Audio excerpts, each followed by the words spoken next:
Today I really wanted to show you what the whole process is like when I meet with the seller for the first time. One of the most common questions they ask me is, should I have my home staged? Or what kind of things do I need to do to get my home ready for sale?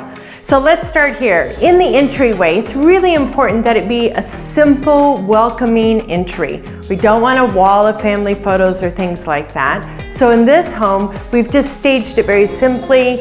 Nice items. We've added a mirror so it's reflective back to the front door, creating a bigger entry.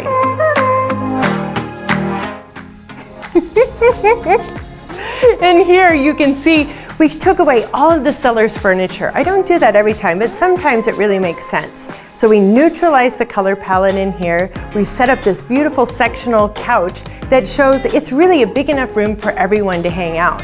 But there's no big bold colors or large pieces of art or things like that. It's very simple and it shows the whole space. We put a great big print above the fireplace, and that was really designed to draw the buyer's eye up to the vaulted ceilings. Sometimes my clients will ask, well, do we stage the whole house? And the answer is really simple, we don't. We want to do the entryway, the main living room space, and typically the dining room as well, and sometimes the master bedroom. In this room, we've left it open so that the buyer can see how big it is and decide how they want to use the space.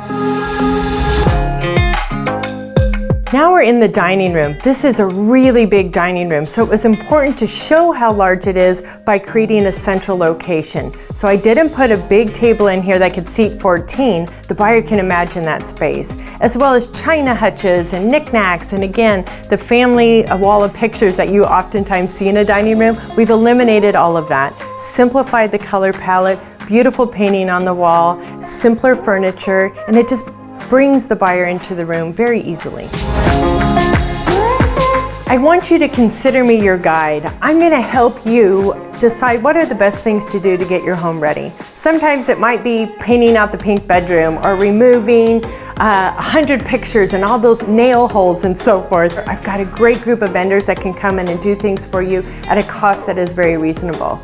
And there will be costs associated with getting your home ready for sale, but I'm going to help you with that. I'll give you a professional that can do it for you at a reasonable price and in a quick time frame.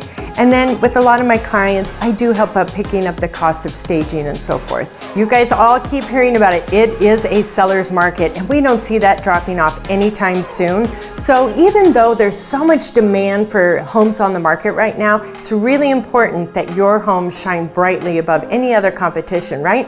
I want it to look its very best so that we can capture today's buyer, get you the highest price possible, because the market is hot and it is going to remain hot.